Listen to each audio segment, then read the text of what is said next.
Hi guys, welcome back. Today I'm reacting to today we're going through the controversial world of Paul Verhoeven. So let's get into it. Welcome back to the next episode of the Director's Chair. Today we're talking about the controversial world of Paul Verhoeven. So I'm going to go through his movies. I'm going to start for Let's start. It started in 1971, where he did Business is Business, and this was his first movie. Now he did do a couple of shorts before this, but this was his first full-length movie. It's a 1971 comedy film. It stars Ronnie Berman, Sylvia DeLille, Piet Roma, and George Hamill. This was a Dutch movie, and yeah, this was okay.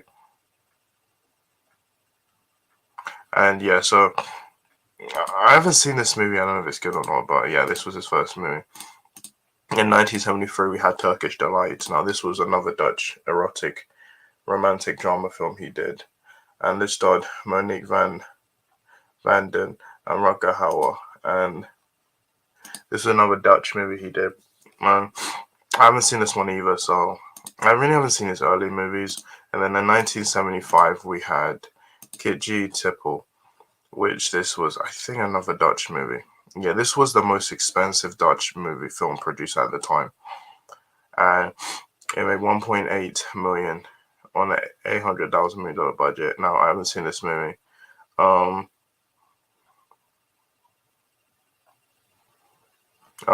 so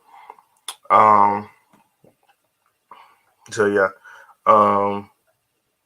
Verhoeven says is the only film he wants to remake, but yeah, I haven't seen this one either. Now, let's get 1970.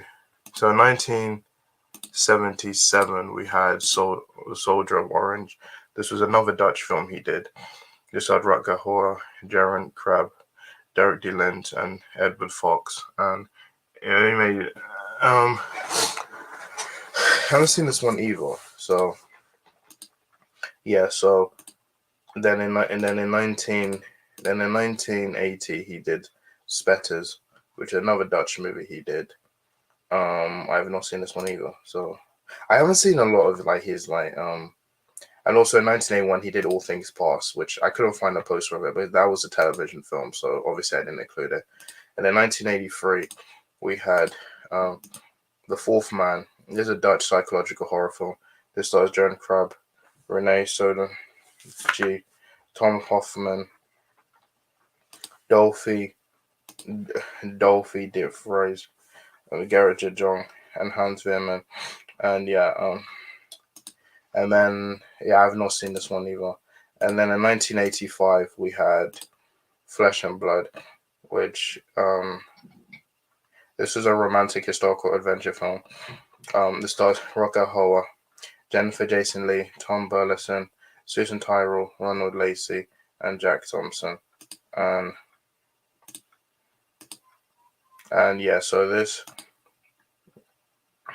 and yeah, so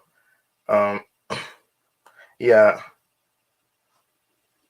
and yeah, so this was Paul Verhoeven. This was his first English language film, and it flopped at the box office. It made 100,000 on a $6.5 million budget. And this one is okay. I think it's had some reviews over the years that's been more positive. So it's not my favorite Paul Verhoeven movie. Then 1987, we got freaking RoboCop. Yeah, RoboCop. This is a science fiction action film. This starred Peter Weller, Nancy Allen, Daniel O'Harely, Ronnie Cox, Kurtwood Smith, Miguel Ferrer, and it's made 53.4 million, $13.7 million budget. Yeah, so yeah, reviews praise the film as a clever action film with deeper physiological messages and satire, but were more conflicted over the extreme violence throughout. Since its release, RoboCop has been critically reevaluated and has been held as one of the best films of the 1980s, one of the great science fiction action films ever made. The film has been lauded for its depiction of a robot affected by the loss of humanity and contrast of the story and the most robotic characters of that era. The film has continued to be analyzed for themes such as nature of humanity, personal identity, corporate greed, and corruption, and it seems a rebug of Reaganomics policies of its era. Um, yeah, this was successful. It started a whole franchise. So obviously we had RoboCop 2 and 3, and we had a reboot in 2014. We had an animated in 1988, then we had a second one in 1998. We had a live action one in 1994, then we had another one in 2001. And yeah, there's been talks of making a new one. Um, because Amazon bought MGM, and MGM owned RoboCop, so there's been talks of them making a new film and a new TV show, and I'm looking forward to that.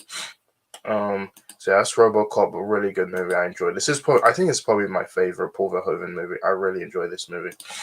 So yeah, then 1990 we had Total Recall. Now this was a science fiction action film. Um, it starred Arnold Schwarzenegger, Rachel Tito Tin, Sharon Stone, Michael Ironside, and Ronnie Cox. And this movie was actually um, it's made $261.4 million, a $48 to $80 million budget.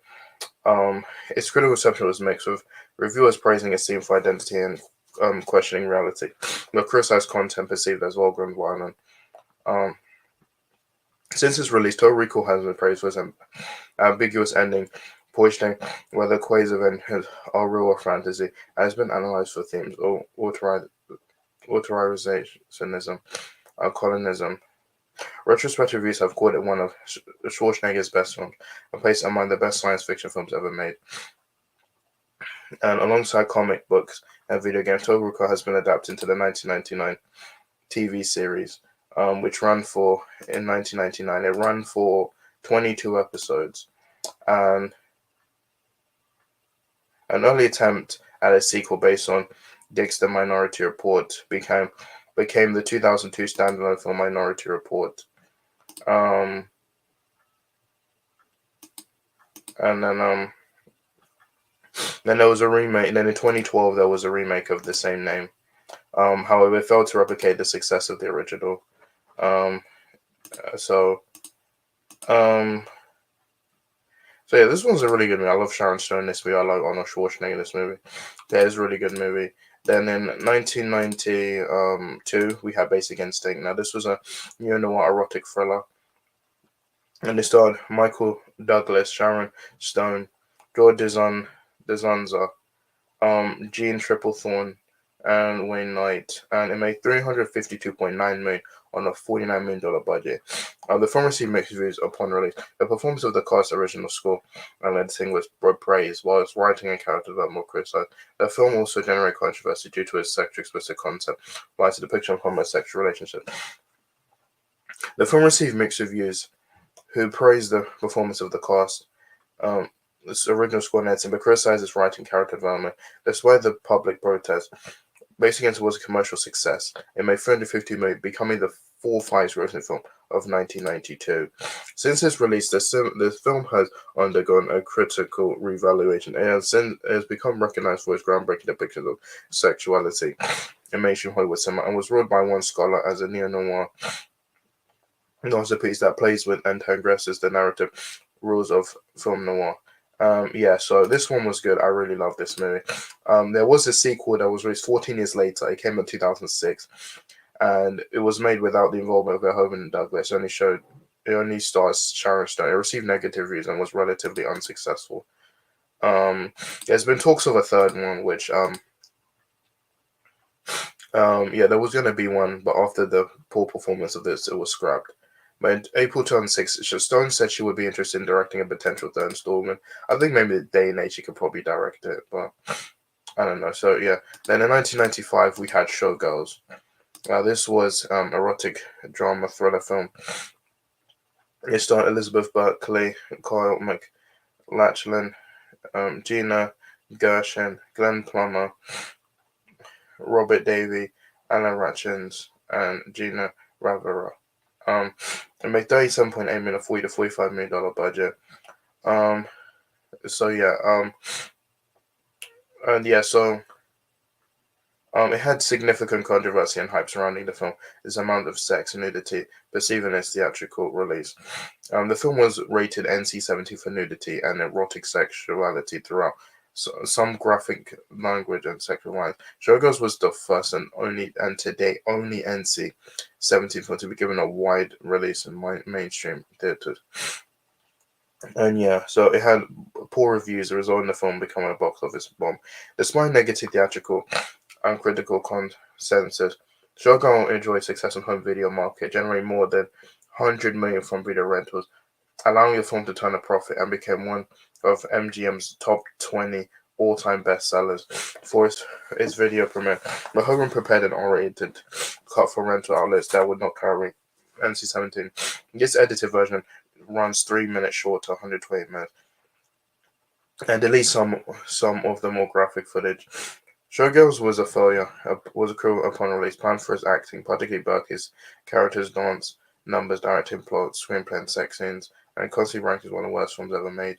Despite this, Showgirls has been regarded as a cult film and has been subject to critical evaluation, with some narrators and critics considering it as satiric satire worthy of praise. There was a sequel focused around minor character Penny was released. It was called Showgirls 2 Penny from Heaven. Um, so yeah, so and there was a musical adaptation as well. So yeah, so in 1997 we had 1997 we had Starship Troopers. Now this was a science fiction action film. I made 121 million, 110 million dollar budget. It received negative. It starred Cassapandian, Dina Meyer, Denise Richards, Jake Busey, Neil Patrick Harris, Patrick Muldoon, and Michael Weinstein. It received negative reviews from critics who perceived the film as a promoting fashionism, an accusation against Verhoeven and Limina of being Nazis, and also criticized its violence and the performances of its central cast. Despite its initial success, reviews and poor word of mouth led to box office grosses dropping week after week until it left theaters, earning 112 million and becoming only the 34th highest film of the year. The poor performance of Starship Troopers was blamed in particular on completion from a high of a 6 out of anticipated science fiction and drama films released that year, and saturated on violent content failing to connect with mainstream audiences. I don't believe audiences' misconceptions about the film were the result of the poor marketing that presented Starship Troopers as an action film instead of satire. Since its release, Starship Troopers has been critically reevaluated and is now considered a cult film, a persistent satire of fascism, authoritarian governments that has grown in relevancy. The film helped launch a franchise. We had Starship Troopers 2 in 2004. We had a third movie in 2008, a fourth one in 2012, and a fifth one in 2017. And there was also an anime series in 1999, which, this is based on the Starship Troopers novel by Robert A. Heinlein. And so that's pretty much I have to say. That's Starship Troopers. And then, 2000 we had Hollow Man. Now this was a science fiction horror film, and it starred Elizabeth Shue, Kevin Bacon, Josh Brolin, Kim Dickens, Craig Grunberg, Joey Slotnick, Mary Rantle, and William Devon. And it made $190.2 million on $95 million budget. The film received negative reviews, but was a financial success.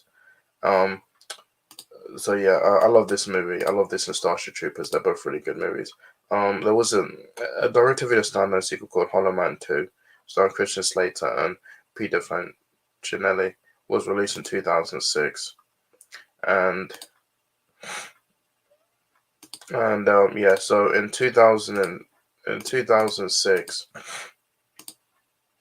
in 2006, we had Black Book, which made $21 million budget. It was a war drama thriller film.